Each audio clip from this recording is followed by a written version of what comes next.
여러분 안녕하십니까? 계속해서 뉴스데스크 충북뉴스 전해드리겠습니다. 이번 겨울은 많은 눈과 함께 시작했는데요. 추운 겨울 고생하는 손자 같은 장병들을 위해 70이 넘은 나이에도 특별한 방법으로 봉사하는 선교사가 있습니다. 육군 37사단에서 활동하는 천석봉 선교사인데요.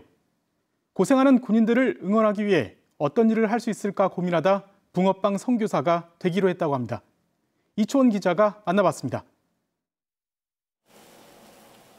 붕어 모양 틀에 반죽을 붓고 차례로 파당금을 넣습니다. 틀을 쉴 새 없이 뒤집으며 빠르게 붕어빵을 구워냅니다. 손으로는 붕어빵을 구우면서도 한 명 한 명 장병들에게 애정어린 눈으로 안부 묻기에 바쁩니다. 운전병이 휴가 갔다며? 네, 맞습니다. 많이 기다렸는데. 장병들에게 붕어빵을 나눠주는 봉사자는 육군 37사단에서 활동하는 천석봉 선교사입니다. 고생하는 장병들의 사기를 북돋우기 위해 어떤 일을 할 수 있을까 고민하다 붕어빵 선교사가 되기로 했습니다. 군인 교회 담임하면서부터 그런 생각을 했지요. 부대에서 먹기 쉽지 않고 사회에 나가야 먹을 수 있기 때문에 여름에는 시원한 커피와 스무디를, 겨울에는 붕어빵과 와플을 만듭니다. 37사단을 비롯해 강원도 철원, 경기도 파주 등 전국의 부대를 돌며 봉사하다 보니 벌써 10년의 세월이 훌쩍 지나갔습니다. 올해로 71살인 천석봉 선교사. 3시간 동안 서서 붕어빵을 굽는 일이 힘에 부치기도 하고 교회 후원금과 사비로 비용을 충당하다 보니 어려울 때도 있습니다. 하지만 장병들이 맛있게 먹는 모습을 보면 힘듦보다 뿌듯함이 더 큽니다. 그리고 전역한 이후에 함께 후원금을 보내주는 이런 용사도 있고요. 전역 이후에 찾아와서 함께 밥 사주고 여자친구 소개할 때 얼마나 기쁜지 모릅니다. 천 선교사는 장병들이 행복하다면 자신도 행복하다며 이런 행복들이 사회 전체로 퍼져나가길 바란다는 작은 소망을 마지막으로 빌었습니다. 훗날에 사회에 나가서 남들을 위해서 도움을 줄 수 있는 나눔의 인물이 되어지기를 바라는 마음, 이것 간절한 마음입니다. MBC 뉴스 이초원입니다. 민주화와 정의의 상징이던 대학교 총학생회를 기피하는 현상이 심각해지고 있습니다. 입 후보자가 단 한 명도 나오지 않아 투표가 무산되는 대학도 잇따라 나오고 있는데요. 어떤 이유인지 전효정 기자가 취재했습니다. 충북대학교 총학생회입니다. 총학생회장 임기가 연말이면 끝나 선거가 한창 진행돼야 하지만 캠퍼스가 조용합니다. 지원한 후보자가 단 한 명도 없기 때문입니다.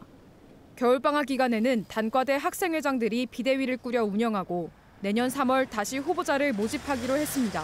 총학생회 일이 굉장히 강도도 높고 그리고 내용도 조금 민감한 게 많다 보니까 스스로 하기에 조금 결정하기가 어렵다라고.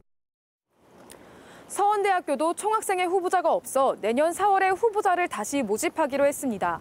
개교 이래 처음 있는 일입니다. 다른 대학들도 사정은 비슷해 청주교대는 지난해, 국립한국교통대는 2022년에 후보자가 없었습니다. 왜 이런 일이 벌어질까?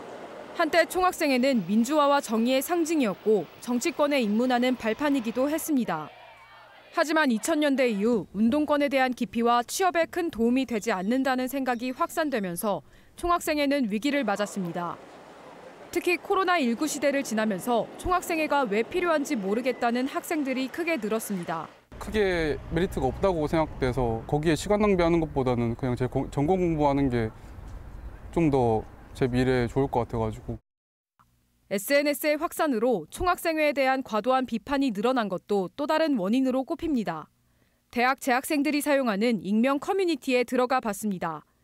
총학생회에 대한 글이 매일 쏟아지는데 노골적인 비판과 욕설이 상당수입니다.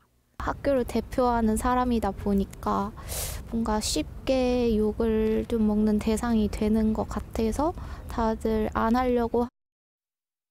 체육대회가 진행이 살짝 미흡한 부분이 있었습니다. 이렇게 주먹구구식으로 운동회를 준비해서야 되겠냐라는 비판 글들이. 새로운 시대에 맞게 총학생회 활동도 변해갈 수밖에 없다는 분석도 나옵니다. 기존의 총학생회와 같은 조직의 형태를 띠기보다는 보다 좀 대안적인 형태로 학생들의 민의를 종합하고 또 그거를 청취하고 외부에 전달하는 그러한 방법들을. 학생회에 대한 무관심과 기피 현상이 심각해지면서 인센티브 제도 같은 대책을 도입해야 한다는 목소리도 나옵니다. MBC 뉴스 전유정입니다. 충청북도 의료비 후불제 대상이 저소득층과 다자녀 가구에 이어 모든 산모로 확대됩니다. 충청북도는 출산 정책의 일환으로 모든 산모가 의료비와 산후조리 비용 걱정 없이 아이를 분만하고 양육할 수 있도록 지원하기로 했습니다. 의료비 후불제는 김영환 지사의 대표 공약으로 병원비를 한 번에 내기 어려운 환자들이 수술비 등을 나눠낼 수 있도록 지원하는 제도입니다. 충청북도는 지난 11월 28일 기준으로 의료비 후불제 누적 신청자가 1,100여 명으로 집계됐다며 지원 한도를 500만 원까지 늘릴 계획이라고 밝혔습니다.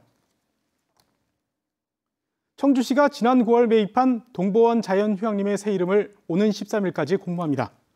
이번 공모는 새로운 시립 자연휴양림을 시민들에게 홍보하고 청주만의 특색을 갖춘 휴양림으로 만들기 위해 마련됐습니다. 새 이름은 고요함이 주는 아름다움을 주제로 동보원 자연휴양림의 특징을 담아야 합니다. 청주시는 자체위원회와 시민여론조사 플랫폼 청주시선의 시민선호도 조사를 거쳐 최종 명칭을 선정할 계획입니다. 후배들을 협박해 다단계 회사에 강제로 가입하게 한 10대에게 실형이 선고됐습니다. 청주지방법원 형사 4단독 강현호 판사는 지난 1월부터 석 달 동안 자신이 판매원으로 있는 다단계 회사에 가입하라며 후배 11명을 협박하고 이 가운데 9명을 가입하게 해 수당을 챙긴 혐의를 받는 10대에게 징역 6개월, 단기 4개월을 선고했습니다. 재판부는 피고인이 지난해 특수절도죄로 집행유예를 선고받고도 또다시 범죄를 저질러 죄질이 좋지 않다며 피해자들에게 용서받지 못한 점도 고려했다고 판시했습니다. 뉴스 마칩니다. 시청해주신 여러분 고맙습니다.